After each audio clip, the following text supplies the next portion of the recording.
Non ho chiuso occhio stanotte. Sono settimane che non dormo. Ho tanta paura.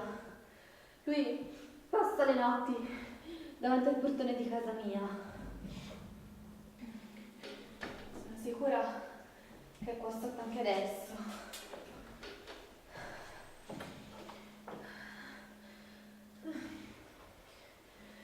Ho così tanta paura.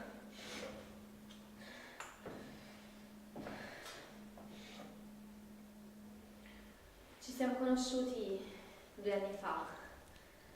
Io allora ero una persona molto diversa. Pensavo che l'amore fosse solo quello delle favole. Poi ho conosciuto lui, così bello, dolce, affascinante.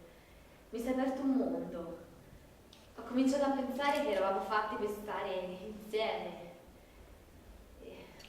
E ricordo ancora il giorno del mio compleanno. Stavamo insieme da poco e io trovai sotto casa una rosa rossa.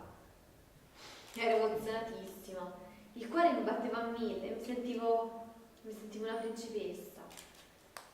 E davanti a questa rosa c'era un biglietto.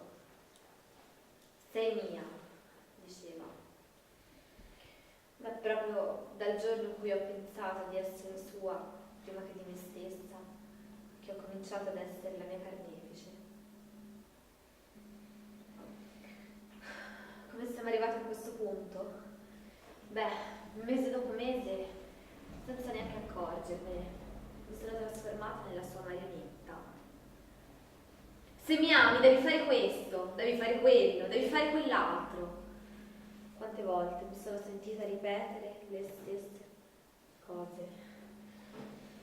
Mese dopo mese ho cominciato a vestire esattamente come piaceva a lui, per conquistarlo ogni giorno, mi dicevo. È arrivato perfino lui a scegliermi i vestiti, la pettinatura.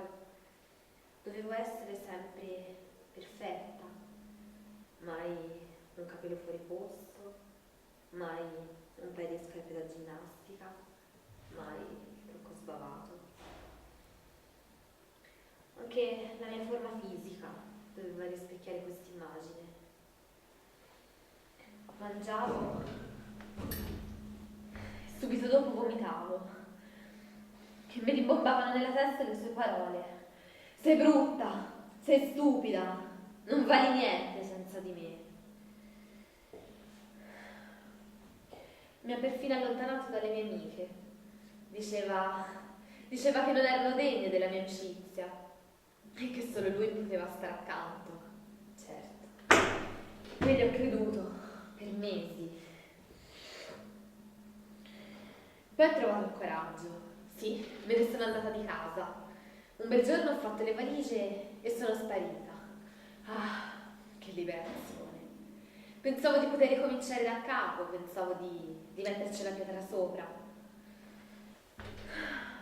Quanto mi sbagliavo. Da quel giorno io non vivo più. Me lo ritrovo ovunque, mi pedina, mi chiama in continuazione. Il telefono squilla ogni minuto, io non ho il coraggio di rispondere. Ogni giorno mi manda messaggi a raffica. In alcuni dice che mi ama ancora, che cambierà, che vuole ricominciare. In altri ancora mi minaccia e mi offende. Sono sicura che è ancora qui sotto. Sì, lo so che non mi lascerà mai in pace.